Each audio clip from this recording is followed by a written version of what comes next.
I was a 19-year-old budding actor when I first moved to Canada. I was full of energy and eager to discover my own identity. Fortunately for me, so was Canada. Perfect timing. Canada was intent on distinguishing itself, especially from its U.S. neighbor. They were pushing back against the encroachment of American culture. They did that mostly in two ways. They mandated that anything broadcast out of Canada had to have a minimum of 25% Canadian content. And they founded the Canada Council for the Arts solely to encourage and, even more importantly, fund the creation of new art in Canada. So I just happened to move to this area of Montreal that was just full of artists. It was amazing. All of these blocks of stores, and then above them these lofts. All these lofts filled with theater troupes and dancers and filmmakers and photographers and sculptors and on and on. And we were neighbors, and we got to know each other. And before you know it, you're going over for coffee or soup or who knows what, or hey, do you want to come and see my new tapestry or whatever it was, and meeting other people. And suddenly you are hobnobbing with all kinds of people who are interested in opening up opportunities to each other. Networking.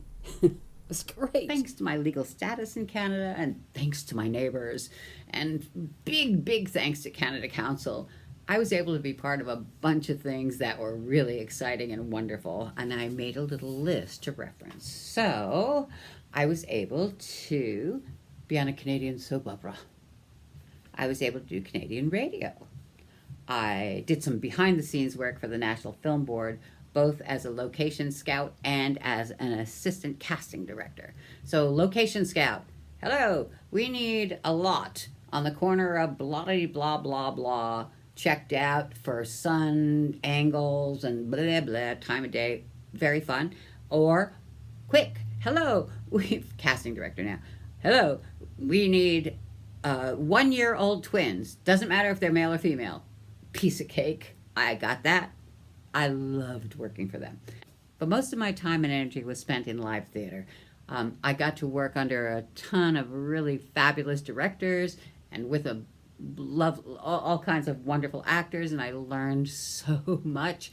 And I was able to go on and be an assistant director and then a director and a teacher, and it was just really amazing. Oh, and thanks to Canada Council, etc., I placed third in Canada's first national women's playwriting competition. I have no idea what would have happened if I had stayed in the States. It was so hard to say goodbye to my Montreal friends, but Montreal can get really cold, like 125 days of the year it's below freezing, and most of those days it's way below freezing. So 10 years was enough for me. I ended up moving across the country to the west coast to Victoria, British Columbia, where it's very temperate. Victoria, British Columbia is quite British. It has the Parliament buildings. It has the Empress Hotel, where royals and foreign dignitaries have been taking their high tea for hundreds of years. But across town from the Empress Hotel, there was a little neighborhood that was making some big changes. Fernwood Square was completed about 3 years before I moved into the neighborhood. And around the same time, that church, which had since 1880-something been the Emmanuel Baptist Church, was converted into the Belfry Theatre. The Belfry Theatre was the heart of the alternative theatre movement in Victoria that was in full swing when I arrived. It was an exciting world that embraced theatre of the absurd and innovative ways of presenting the plays of ancient Greece. Puppets that stood 20 feet tall and masks 3 feet wide, and a whimsical mixing of genres. It especially encouraged creation and production of original work.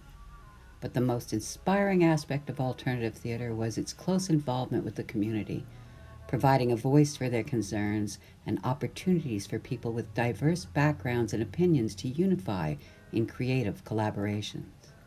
Even more exciting was the development of youth intervention programs in building self-esteem and social skills. I thought I'd live there forever. But things change.